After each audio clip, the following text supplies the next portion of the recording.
How did this man become the king of cars? After all, he never learned to read blueprints in his entire life, and the engineers simply made a wooden model for him, which he studied. What life rules did this person follow? Let's see the secret of one of the most famous industrialists in history. Childhood. Henry Ford was born on July 30, 1863 in the family of a Michigan farmer, an emigrant from Ireland. His father was dissatisfied with him, considering him lazy and a sissy. His son behaved like a prince who accidentally found himself on a farm. Henry did everything he was told to do reluctantly. He hated chickens and cows and couldn't stand milk. Already in my early youth I thought that many things could be done differently, in some other way. For example, Henry, has to climb steep stairs every morning, carrying buckets of water. Why do this every day if you can just lay 2 meters of water pipes underground? When his son turned 12, his father gave him a pocket watch. He could not resist. He pried off the lid with a screwdriver, and something wonderful was revealed to his eyes. The parts of the mechanism interacted with each other, one wheel moved another, every cog was important here. Having disassembled and reassembled the watch, the boy thought for a long time. What is the world if not one big mechanism? One movement is generated by another, everything has its own levers. To achieve success, you just need to know which levers to press. Henry quickly learned how to repair watches and for a while even worked part-time, touring surrounding farms and repairing broken chronometers. The second shock was the meeting with the locomobile. Henry and his father were returning by cart from the city when they encountered a huge self-propelled vehicle shrouded in steam. Having overtaken the cart and frightened the horses, the smoking and hissing monster rushed past. At that moment, Henry would have given half his life to be there in the driver's cab. At the age of 15, Ford left school and walked at night, without telling anyone, to Detroit. He would never become a farmer, as his father wanted. At the factory where he got a job, they made horse-drawn carriages. Worker and farmer. He didn't last long here. Ford only had to touch the broken mechanism to understand what was wrong. Other workers began to envy the gifted newcomer. They did everything to survive the upstart plant, and succeeded in this. Ford was fired. Henry later got a job at the Flower Brothers shipyard. And at night he worked part-time by repairing watches so that he could pay for the room. Meanwhile, William Ford decided to make one last attempt to return his son to farming. He offered 40 acres of land on the condition that he would never utter the word car again in his life. Unexpectedly, Henry agreed. The father was pleased, and the son too. Gullible William had no idea that his son was simply fooling him. Wife and family. Soon Henry Ford decided to get married. Clara Bryant was 3 years younger than him. They met at a village dance. Ford was a brilliant dancer and amazed the girl by showing her his pocket watch and declaring that he had made it himself. They had a lot in common. Just like Henry, Clara was born into a farmer's family and did not disdain any kind of work. The girl's parents are pious and strict people. Of course, they would not give her up for a young man without a penny, without land and a house. Having hastily built a cozy house on his property, Henry settled in it with his young wife. Many years later, the automobile monarch would say, "My wife believed in my success even more strongly than I did. She has always been like this." Clara could spend hours listening to her husband talk about the idea of creating a self-propelled carriage. Throughout her long family life, she always knew how to maintain an elegant balance. She was interested in her husband's affairs, but never interfered in them. On the farm, he came up with a gasoline-powered grain thresher. Ford sells the patent for this invention to Thomas Edison, and he invites Henry to his company. However, even there, in the position of chief engineer, Henry is still most attracted to cars. Having married in 1887, he would live with his wife all his life. Once, when asked by journalists whether he wants to live another life, Ford will answer this way, "Only if he can marry Clara again." Interestingly, Henry Ford was a staunch supporter of the theory of reincarnation. In particular, he believed that in his last incarnation he died as a soldier at the Battle of Gettysburg. Ford described his views in the San Francisco Examiner of August 26, 1928, "I accepted the theory of reincarnation when I was 26 years old. Religion did not provide me with an explanation for this phenomenon, and my work did not bring me complete satisfaction. Work has no meaning if we cannot use the experience accumulated in one life in another. When I discovered reincarnation, it was like discovering a universal plan. I realized that there was now a real chance for my ideas to come true. I was no longer limited by time, I was no longer a slave to it.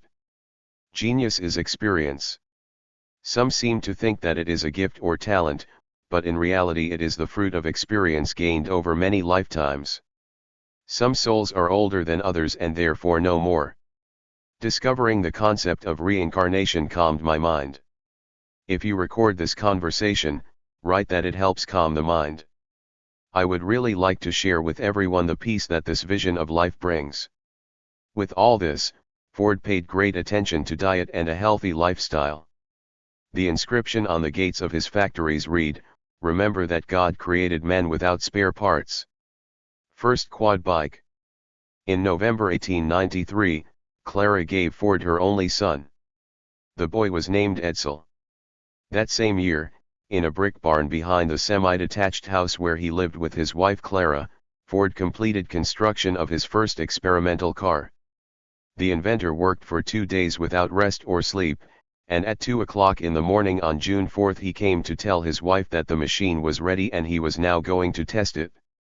Called the Quad, the vehicle ran on 4 bicycle tires. Life's work. In the same 1893, Henry Ford became the chief engineer of the Edison Company, which specialized in lighting Detroit, and then, in 1899, the chief engineer of the Detroit Automobile Company. But after a while they began to notice that Ford was spending all his mental and physical strength on a gasoline cart, and not at all on working in the office. Henry was offered a leadership position on the condition that he give up his invention. Ford hesitated. The arguments of reason were as follows: the family had to be supported, there were no savings, everything was spent on building the cart. Clara, seeing his hesitation, said that no matter what Henry Ford did, she would approve of his decision. But Henry remains true to his idea of transforming a car from a luxury item into a means of transportation, and, full of hope for the future, leaves the service. If you have passion, you can accomplish anything. Enthusiasm is the basis of any progress. After all, if Ford has set his sights on turning millions of ordinary pedestrians into proud car owners, then nothing can stop him on his chosen path. When it seems that the whole world is against you, remember that the plane takes off against the wind. The Detroit Automobile Company did not last long. There was no demand for cars, just as there is no demand for any new product. I left my post, determined never to be in a dependent position again, Ford recalled. After quitting, Ford began to sell himself. He was looking for wealthy partners, because Henry himself did not have money, as such, and in his new enterprise he assigned himself the role of a supplier of ideas. But so far no one wanted to buy these ideas. He was simply obsessed with the idea of creating a car that was accessible to everyone. Ford correctly believed that, ideas themselves are valuable, but every idea is, after all, just an idea. The challenge is to implement it practically. But does he give up? No. Ford once again demonstrates his approach to life's failures, considering them an opportunity to start again, but more wisely. He believed that honest failure is not humiliating, but the fear of failure is humiliating. It's hard to disagree with him.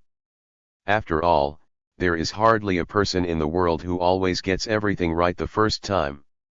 Tenacity, determination, and perseverance are the qualities of a real fighter.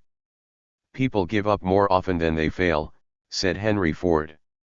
In 1902, he made an amazing advertisement for his car, While driving his car in auto racing, he was ahead of the American champion. It's hard to imagine a better PR company, but Ford, like no one else, understands the importance of advertising. If I had $4, I would spend 3 of them on advertising. Ford Motor Company. In 1903, the Ford Motor Company was incorporated. Henry became general manager. Being a self-taught mechanic himself, Ford willingly hired such geniuses at the plant. The specialists are so smart and experienced that they know exactly why this and that cannot be done. They see limits and obstacles everywhere. If I wanted to destroy competitors, I would provide them with hordes of specialists. He devotes all his efforts to creating a universal car, simple, reliable and cheap. At that time, the idea of a car for everyone was not clear to many. A mass-produced car was something fantastic, just like now, for example, a mass-produced airplane. However, Henry doesn't care much about all this, because he believes that everything can be done better than it has been done so far. In 1905, Ford's financial partners did not agree with his intention to produce cheap cars, because expensive models were in demand. The holder of the majority stake, Alexander Malcolmson, sold his share to Ford, after which Henry Ford became the owner of a controlling stake and president of the company. Here is another interesting episode related to the young Ford Company. The Ford Motor Company faced competition from a syndicate of automakers that claimed a monopoly in this area. In 1879, Selden patented a design for an automobile, which was not built. It contained only a description of the basic principles. The first patent infringement lawsuit he won prompted the owners of a number of automobile manufacturing companies to purchase appropriate licenses and create an association of legal manufacturers. The lawsuit against the Ford Motor Company, initiated by Selden, lasted from 1903 to 1911. Legitimate manufacturers threatened to sue buyers of Ford cars. But he acted courageously, publicly promising his customers help and protection, although the financial capabilities of the legitimate manufacturers far exceeded his own. In 1909, Ford lost the case, but after a review of the case, the court decided that none of the automakers violated Selden's rights, since they used an engine of a different design. The Monopoly Association immediately collapsed, and Henry acquired a reputation as a fighter for the interests of consumers. This was one of Henry Ford's 4 principles of management, which he formulated as follows: ignore the competition. Let the one who does the job better work. An attempt to upset someone's affairs is a crime, because it means an attempt to upset the life of another person in pursuit of profit and to establish the rule of force in place of common sense. By the way, the other 3 management principles voiced by Ford are no less worthy. Here, look, for example, regarding profit, put work for the common good above profit. Without profit, no business can survive. There is nothing inherently wrong with profit. A well-run enterprise, while bringing great benefits, should and will bring great income. But profitability should result from useful work, and not lie at its basis. Or here's the thing about the modern bought cheap, sold high. Producing does not mean buying cheap and selling high. It rather means buying raw materials at reasonable prices and converting them, at as little additional cost as possible, into a good product, which is then distributed to consumers. Gambling, speculating and acting dishonestly only means complicating this process. And finally, the 4th principle, philosophical: don't be afraid of the future and don't be respectful of the past. He who is afraid of the future, failures, limits the range of his activities. Failures only give you a reason to start again and smarter. Honest failure is not shameful, fear of failure is shameful.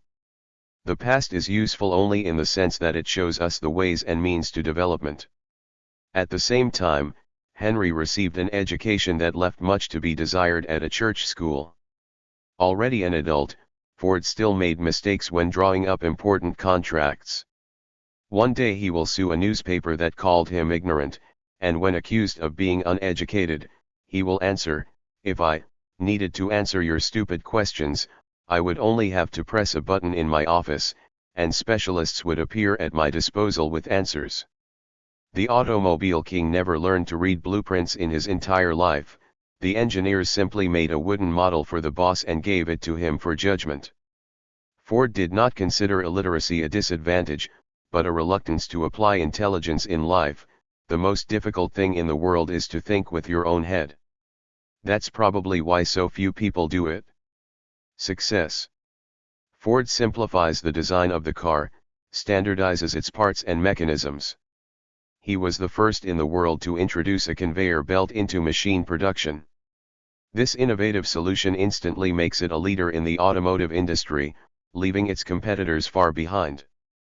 And although the conveyor was used in the 19th century and before it, when we say conveyor we mean Henry Ford, the man who, with his help, achieved his dream and unprecedented success. Henry Ford's real triumph was the introduction of the Model T, which meant a change in all guidelines in the concept of the automotive industry. He created it like a sculptor, cutting off everything unnecessary, creating not a luxurious toy for the elite, but an affordable product for millions of average Americans. The success exceeded all expectations. Over the years of production of the Model T, over 15 million cars were sold, conquering the consumer market.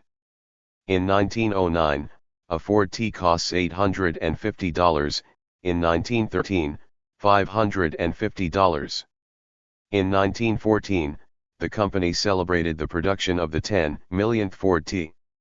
At that time, 10% of all cars in the world were these cars. Also in 1914, Henry Ford decides to increase workers' wages to $5 a day. He believed that, if you require someone to give his time and energy to a business, then make sure that he does not experience financial difficulties. Probably one of Ford's main secrets lies not so much in innovations in production, but in his humane attitude towards his fellow man. My secret to success is the ability to understand the other person's point of view and look at things from both his and my points of view. Behind his back, workers called him the man who invented the day off, and this man additionally rewarded non-smoking and non-drinking workers. People lined up to get jobs with Ford. When selecting personnel, he only assessed willingness to work. I don't care where a person came from prison or Harvard. We hire the person, not the story. There were no issues with staff turnover, although discipline at the factory was strict. Time doesn't like to be wasted, said Ford, not allowing himself or his workers to relax. He was convinced that, only two incentives make people work, the thirst for wages and the fear of losing it. At his enterprise, Ford introduced the principle of less administrative spirit in business life and more business spirit in administration. Having decided that paperwork is slowing down the process of producing cars, Ford at his plant, just walk like that. Abolished statistics. Ford had no production meetings, no unnecessary paperwork, and no communication between departments. Who should be the boss? Is like asking, who should be the tenor in this quartet? Of course, the one who can sing tenor, said Ford, now the rightful owner of a huge company. By the early 1920s, Henry Ford was selling more cars than all of his competitors combined. Out of 10 cars bought in the USA, 7 were made by him. It was at this time that he received the title of Car King. Ford invests money in the purchase of other factories, mines, coal mines, and everything that is required to produce cars. Thus, the owner of factories, newspapers, ships creates an entire empire, independent of foreign trade. At the same time, a successful industrialist does not get hung up on dollars, it is he who owns the phrase. The main use of capital is not to make more money, but to make money to improve the difficulty of life. In 1922, Ford published an autobiographical book, My Life, My Achievements, written vividly and imaginatively. However, neither competitors nor buyers allow Henry Ford to live peacefully until retirement, reaping the fruits of past successes. Sales of the most affordable car are starting to fall. The creator of the Ford T believed that if you buy it once, you will always buy it. However, people wanted variety, and Ford could only offer a car in any color, as long as that color is black. General Motors provided customers with a variety of car models and beat Ford's competitive advantage of affordability by selling cars on credit. By 1927, sales of the Ford T had declined so much that Ford was in danger of going under. Well-wishers anticipated the collapse of the businessman, but Ford did not give up this time either. After all, if yesterday's beliefs did not justify themselves, this is only a reason to come up with something new. They are everywhere, these strange people who do not know that yesterday is yesterday, and who wake up every morning with last year's thoughts in their heads. Through his example, Ford showed that positive thinking works and brings results. If you are sure that luck will come to you, so it will be. Thinking about the future, the desire to do more, brings the mind to a state where it seems that nothing is impossible. Ford suspends production and dismisses almost all workers, while he works on creating the next car. In 1927, he introduced the new Ford A model, prototype of the Soviet Pobeda, which compares favorably with existing ones in technical characteristics and appearance. Ford emerges victorious again. He runs the company until the 30s, and then transfers the business to his son, but again returns to the post of head of the company after his death in 1943. Ford and Hitler. Coming from a family of Irish immigrants, Ford was perhaps one of the most famous anti-Semites on the planet. Since 1918, the industrialists' money was used to publish the newspaper The Dearborn Independent, which, among other things, published anti-Semitic materials, including the Protocols of the Elders of Zion. In 1920, a selection of articles from the Dearborn Independent was published as a separate book entitled International Jewry: The Original World Problem. Subsequently, until the end of 1922, 3 more volumes were published: Jewish Activities in the United States, Jewish Influence in American Life, and Aspects of Jewish Power in the United States. In 1920, the Jewish magazine American Hebrew challenged Ford to select a jury of prominent American leaders to whom he would present evidence of a Jewish conspiracy. If Ford had failed to convince the jury of the existence of a conspiracy, he should have admitted his mistake and published the names of those who convinced him of the existence of this conspiracy. Ford did not respond to the call, and the publications continued. In this campaign, Ford received the support of some Americans, including the famous Thomas Edison. Then 119 prominent Americans, including 3 presidents, 9 secretaries of state, 1 cardinal and many other U.S. government and public figures, published an open letter condemning Ford's anti-Semitism. They wrote that Ford challenged American civic and democratic principles. In 1924, Aaron Shapiro filed a libel case, and named the defendant not the newspaper or the editor, but Ford personally. In March 1927, newspaper editor William Cameron testified under oath that the newspaper's materials had not been discussed with Ford. Cameron claimed that he never sent advance copies of the weekly to the owner of the newspaper and never saw Henry Ford read even one of the articles. Cameron's statements were met with great disbelief by society. After this, Shapiro summoned Ford himself to court, who for a long time avoided receiving the summons and ultimately did not appear at the court hearing. Another lawsuit against Ford was filed by the author of the book The History of One Deception, The Protocols of the Elders of Zion, Herman Bernstein. As a result, Ford settled the conflict out of court, including by paying a large sum, the amount of which was classified under the terms of the deal and is still unknown. At the same time, Ford retracted his anti-Jewish statements and sent a letter to the press on July 7, 1927, in which he apologized to Jews for the harm caused to them, promised to withdraw published materials from circulation and ensure that his publications did not contain such attacks. By that time, the treatises published by Ford had already found their readers. Among them was the future leader of the Third Reich, Adolf Hitler. In Mein Kampf, the only American the author mentions is the founding father of Ford Motors.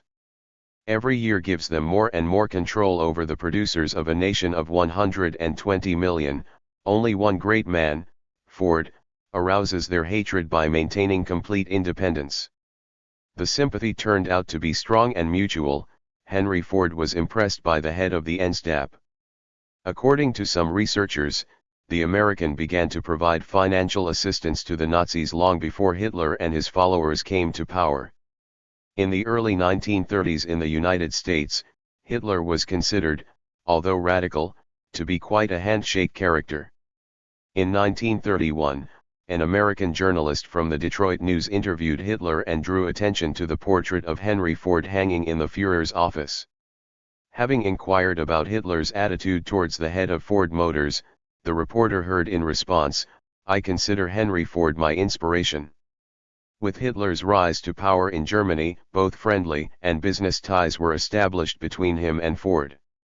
According to the most conservative estimates, Ford's investments in the German economy on the eve of World War II amounted to more than $17 million. According to American military historian Henry Schneider, Ford helped the Germans obtain rubber, vital to German industry. The German branch of Ford Motors was engaged in the production of cars that were used for the needs of the Wehrmacht. The production of heavy trucks commissioned by Hitler's army in the 1940s took place at the German Ford plant, although formally the father, the founder of the company managed by his son, had nothing to do with this enterprise. An even more interesting situation arose with the French branch of Ford. After 1940, it found itself occupied by the Germans, but did not curtail production. Aircraft engines, trucks, and cars, all this was sent to the German army. It reached the point of complete absurdity. For example, in 1942, Ford's American enterprises, as part of Lend-Lease, assembled cars for the needs of the Red Army, and at the same time the same cars went to the Eastern Front, replenishing the mechanized units of the Wehrmacht. By the way, cooperation with Soviet Russia began much earlier, which was modestly kept silent in the country of the victorious revolution. Soviet gas cars at the dawn of their era were copies of Ford designs. Henry Ford entered into a contract with the leadership of the USSR, which had two main points. First, in the Soviet Union, an automobile plant was built using the achievements of Henry Ford, which was later called upon to produce cars according to the company's drawings, and Soviet workers were sent to Detroit factories in the USA for internships. And the second one. The Soviet Union signed a multimillion-dollar contract for the supply of Ford cars and tractors. This fact was hidden from ordinary people, like many others at that time. Already in our time, in 2003, journalist Max Wallace published the book The American Axis, Henry Ford, Charles Lindbergh, and the Rise of the Third Reich, in which he cited documents indicating a close connection with the Nazis not only of Henry Ford, but also of his son Edsel, who was at that time the immediate supervisor of Ford Motors. At the same time, Wallace points out that the labor of prisoners from concentration camps at the European enterprises of the Ford family was used even before the formal transfer of the factories to Nazi control.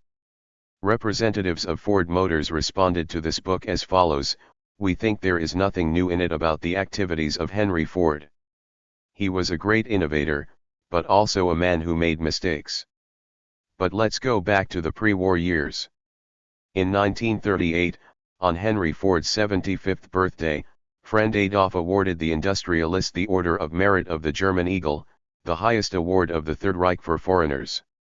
When the German consul presented the Hitler Award to Ford, the creator of the auto industry did not look gloomy. In 1945, when Hitler committed suicide in a Berlin bunker, Henry Ford finally retired, passing the presidency to his grandson, 28-year-old Henry Ford II. The young heir began to work energetically, preventing bankruptcy looming on the horizon. Henry Jr. was far from his grandfather's views and made a lot of efforts to change the company's reputation. In particular, Henry Ford II financed several large Jewish organizations and founded an automobile assembly plant in Israel. Ford Motor Company sponsored the Holocaust film Schindler's List. This was Ford, who embodied the American dream. And when journalists asked him what such a rich man could want, he answered them like this: "I would like to improve the world by living in it." Did it really make him better? And if so, what exactly? It's time to move to the comments under the video and read the opinions of deeply respected experts. That's all for today. Thank you for watching, liking this post, and see you on our channel.